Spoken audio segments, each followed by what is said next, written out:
Okay, so this is part B of our first video in the How to Write at University series, and this is the second half of the writing process. So if you haven't seen part A, then you need to watch that video first. Okay, so we've come to the detailed planning and drafting of the writing itself, and I hope in part A you've seen that much of the important work that goes into producing good writing takes place before you start trying to choose the right words to say what you mean. Your detailed plan tries to capture all of the key links you've identified. So between theory and practice, perhaps you're trying to identify areas of consensus within the literature and areas of controversy. You're trying to organise the separate points into an order that will be easy to follow for your reader.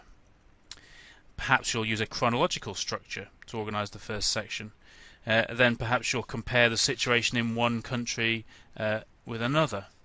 You might analyse one theory and then look at those who favour it and those who reject it. Structuring your writing requires careful thought.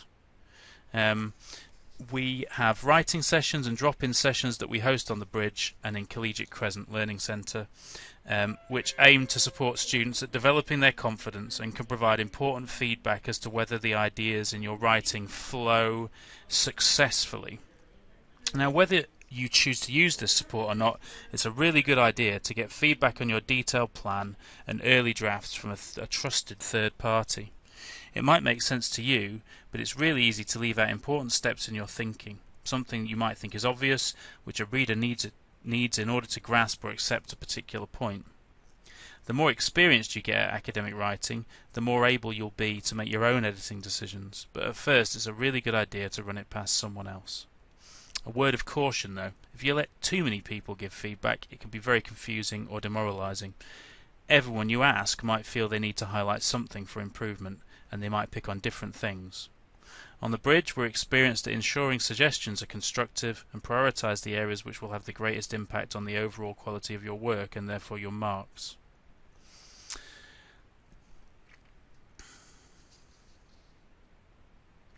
Right, so now we're at the drafting stage, and by now you should have a clear idea of what it is you're trying to say and roughly in what order. Your job now is to choose the clearest and most concise way of saying it. So academic English is basically plain English plus caution.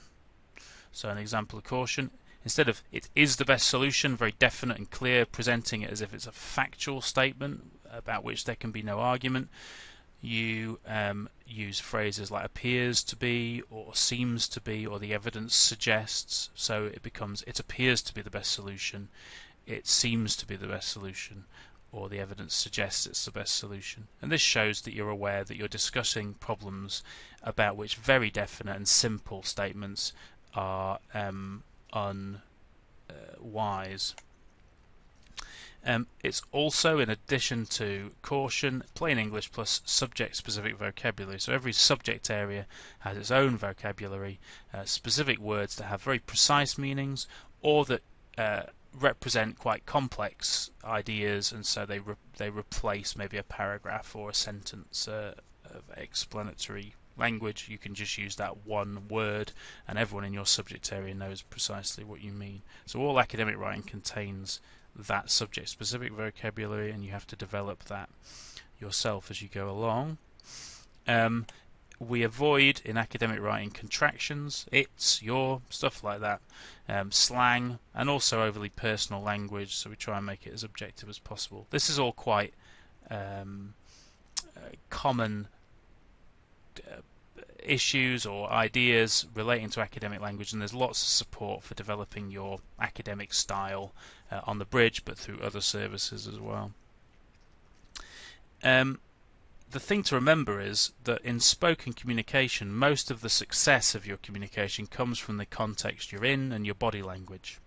The words are responsible just for providing the detail, but in written communication the language is doing all the work. It's harder to communicate clearly in writing.